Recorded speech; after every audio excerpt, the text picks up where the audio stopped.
Ladies and gentlemen, I am Yisrael. Welcome to the Tribble Timewarp. It is the 17th of October. We have two new cadets, one science, one engineering, and the plan for this episode is to try to get a look at the alternate tracks. You'll remember that the tactical officer, who has now been consigned to the Void, had the option to enhance the ship's weaponry when we came under attack by the Klingons.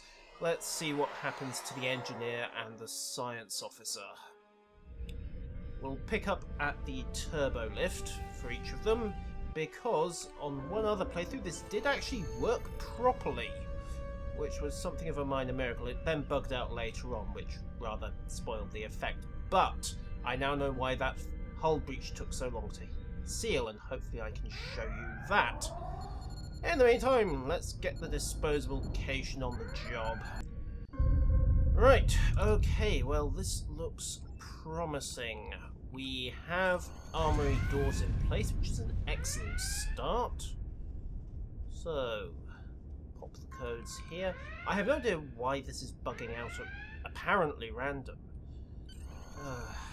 At least, let me rephrase that. I can't see the determining factors that are causing this to bug out. After all, computers do not do random chance generally, by their very nature. Oh yes, equip the rifle. And then switch weapons. Right, so... Right. Farewell, Rozark, we barely knew ye. There we go. Yes! Perfect! You see we have these two extra Klingons here. We are going to be able to show you just why this hull breach takes so long in the first place. Meantime, let's vaporize these two jokers. 1 and 2. Okay, triggers the cutscene.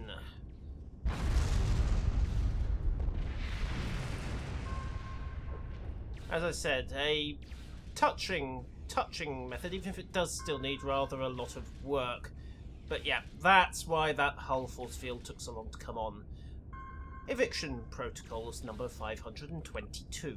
Pop a hole in the hull and let laws of physics do the rest. So we have 28% borders here, in the back there, and 1, 2, 3, and 1, 2. Okay, job done. No drop on the loot. Interestingly, it didn't trigger the optional objective to loot the hyperspray because it hasn't dropped. There we go, he's back on his feet. You're welcome. Let's see if we get Klingons at this end as well. Yes, yes, we have. Hallelujah! This is working! Now we just wait for the other shoot drop. So, you see we have the two Klingons here, EPS conduit there, which unfortunately doesn't want to work. However, happily that's an optional objective, so we'll kill 1 and kill 2. Now, can target the conduit but can't shoot it. Wait for the red alert to end, get Captain Taggart on the line. Just pop out of shoot mode for a second. There we go. I can improve the ship's structural integrity field. Well, it's not quite make it go, but I suppose not having gaping holes in the hull is always an advantage. Turbo lifter hull breaches. Hey guys, it's you again, the disposable 4-man security squad. Follow me. All of you. Thank you. Right. And there's a firing squad of Klingons around the corner. I can't help but think that this would be a really good moment to make the point about taking cover and using crouch. If anything else, vaporizing a couple of the red shirts, or other red shirt wannabes, just to make the point and ramble us home would be a good idea here. However, maybe that's coming in a future version. Finish off these jokers, there we go, and breach the door, or in this case overload the door. After all, breaching is so undignified. Apparently one invention Starfleet has yet to master is the fuse box. Right, main engineering. Very large main engineering for a Miranda class, but it's a nice reuse of the old warp core set. Right. Quickly pop our way through these guys. Phaser, phaser, phaser. Come on. And boom, headshot, etc. Right, are you all dead? No, no, we've got a couple around here. There we go. 7 points of damage. What do they give you? Pop guns? Right, little bit of an issue here. The consoles were apparently designed for somebody 10 feet tall. So we'll just stand on tiptoes and fix this. That's one.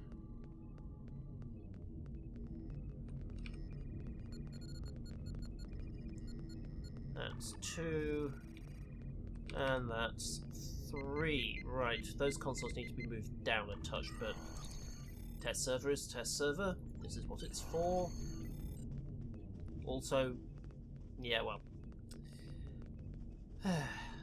Quick turbo lift back, so that's a nice convenience. We don't have to haul all the way back up the corridor. Let's head for the bridge, see if this works. What do you know? We have Klingons! Yay! Let's get moving. One. Oh, no thank you. I'm not interested.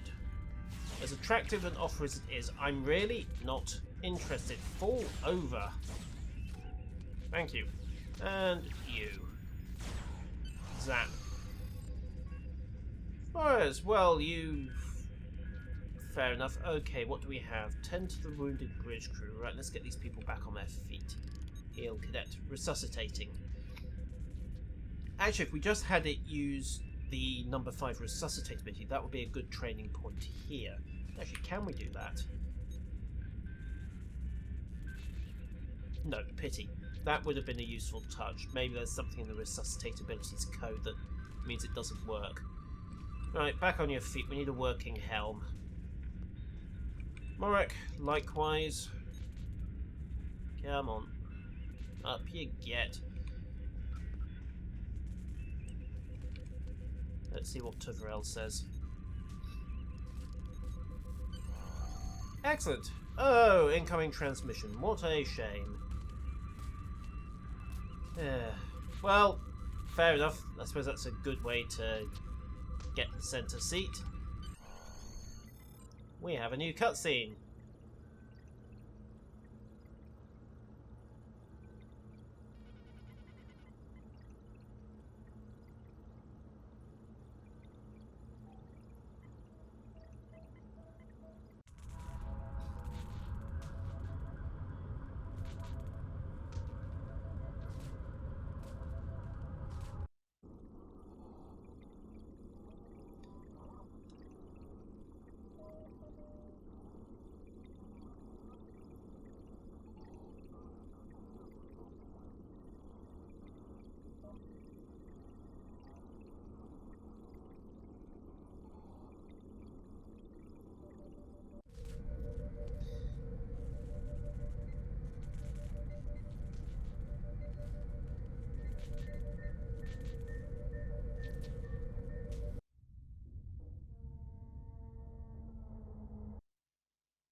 That was one hell of a torpedo, ladies and gentlemen.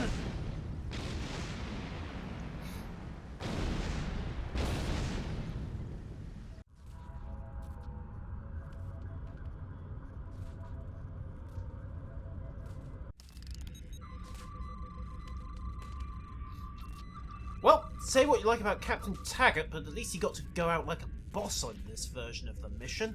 Beats getting slaughtered by the Borg off screen. Right, Flores. Chain of command being what it is, absolutely.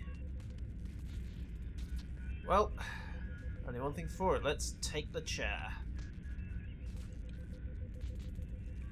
Let's take the chair. Let's go out of shooter mode and take the chair.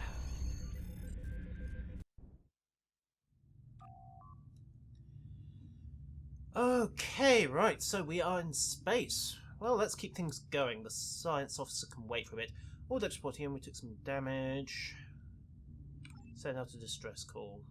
Of course, the Klingons are jamming us. Right, Zava's running engineering. Break even. Oh, hi. You know, isn't that our Ferengi friend from the Deep Space Nine arc? Okay, so we have some new tactical officers. Let's just get moving. Move the ship forward. It would probably help to know how to do that. Luckily I do, but let's roll. I suspect this may be because I think I disabled the help pop-up, so that's not entirely fair to Cryptic. It probably would produce a pop-up at this stage. Okay, so... running sidelines here. Repair the freighter. Short and sweet.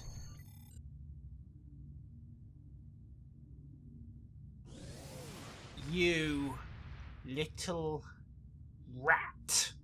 Also, she appears to have left some plasma venting.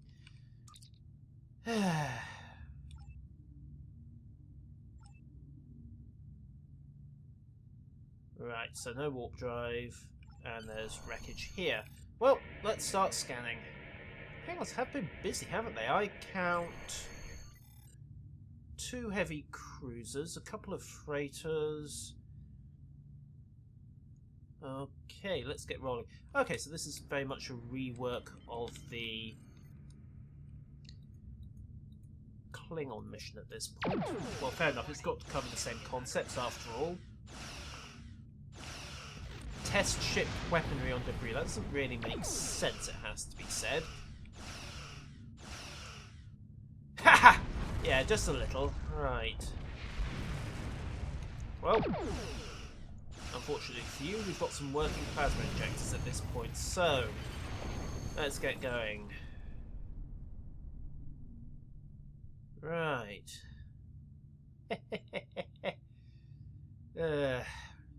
We've very definitely got a nerd running engineering, haven't we? Right, let's go find that Klingon. So I was dealing with warp core. She's back in her standard uniform, I note. Of course we can. Right, so let's go take out these jamming boys. And we have full impulse now, that's always helpful. Okay.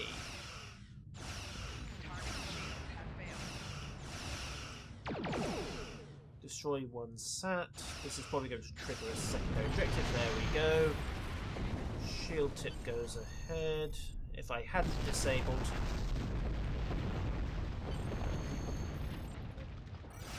Interesting, if you have the help disabled, it puts the jamming on... Sorry, the shield tip onto the loop by the looks of it. Let's keep going. At least until we fire on the second satellite. Could be misinterpreting that, of course, but... Torpedo away. Will you kindly fall over? Don't really want to waste a high yield on that, but never mind. And number 3. Let's see if we can switch power allocation at this point. Yes, we can. Good, that helps. Okay, we have an operational Negvar. Right, they're still scripting at this point. Yes, send the signal.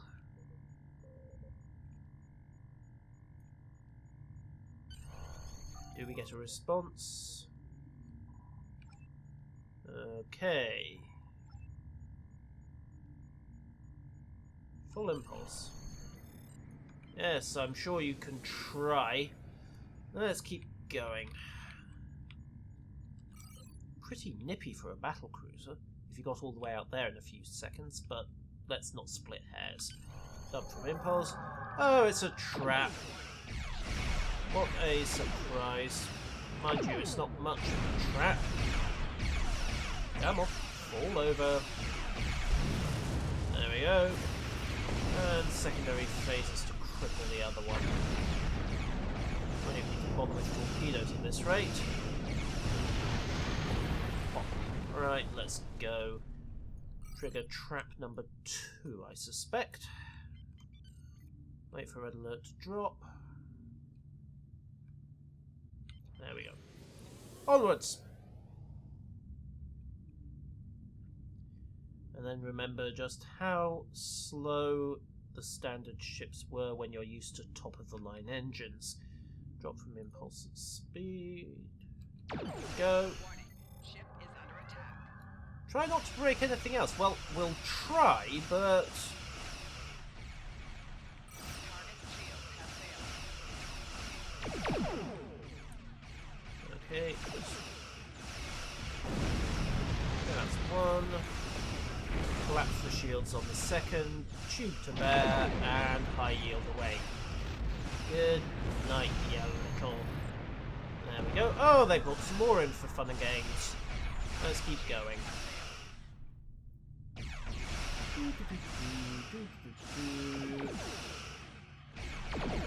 we go. Orders out.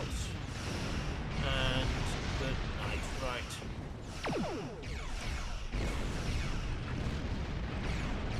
And then phases again to make the kill. Pop. Okay, raider hunting. Look for more raiders or talk to the first officer. Right, so there's actually an optional in the tutorial. That's really interesting. Do we have a look for more raiders? Find them. Oh, I see. So it just spawns combat practice. I noticed there's an option for this, but apparently not.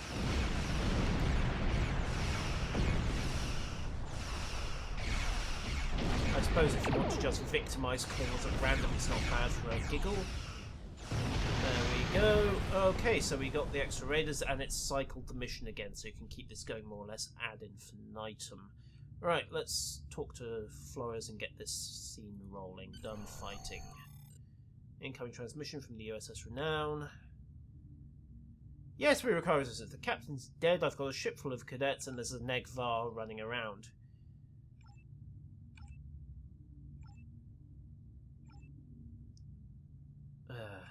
Very well, let's go. Ambush in 3, 2, 1.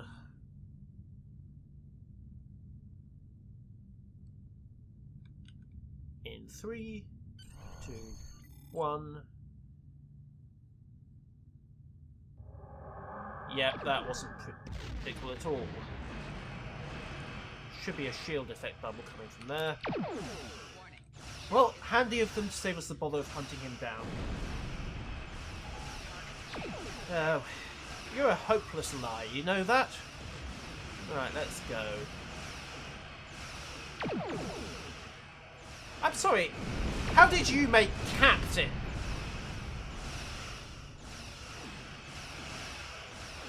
Honestly, they'll let anyone have a Typhoon class these days. Yeah, I'm sure they will. Boom.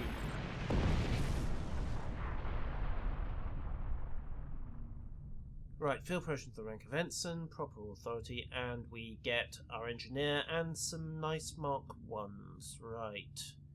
Okay, let's go talk to the Kittimer. Right, we're heading to Pollux 4 and an introduction with Sector Space. How have we been going? Okay. My friend sacrificed so much to secure peace with the Klingons. I bear the responsibility for the consequences to him and his crew. A thought that troubles me to this day. The hope was that this alliance would last forever. It did not. The Klingons have chosen war. The Federation is doing its utmost to protect its borders and the billions of innocents who call this space home. But I fear that this conflict may be our undoing. Thank you very much, Leonard. In the meantime, we're going to leave it here on this character for a bit and switch over to the science officer. Hopefully we can get a good look at the optional there. Interesting that that suddenly worked. And flawlessly, too. Anyway, load up Ensign Damien. This can't possibly go wrong, can it, with a name like that? Right. Retrigger the cutscene and let's go.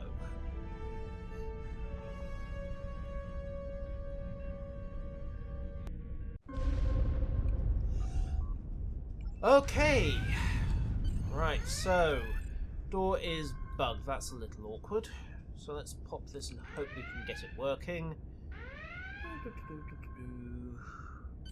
There we go. Grab rifle.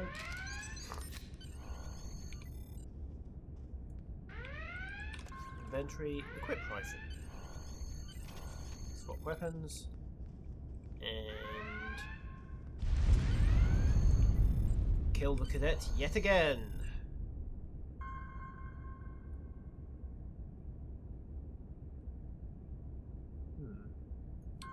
We appear to be short of Klingons this time.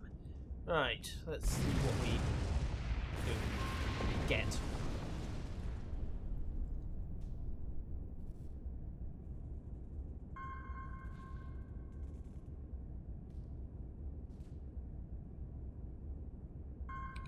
Right then, I suspect we're going to have to...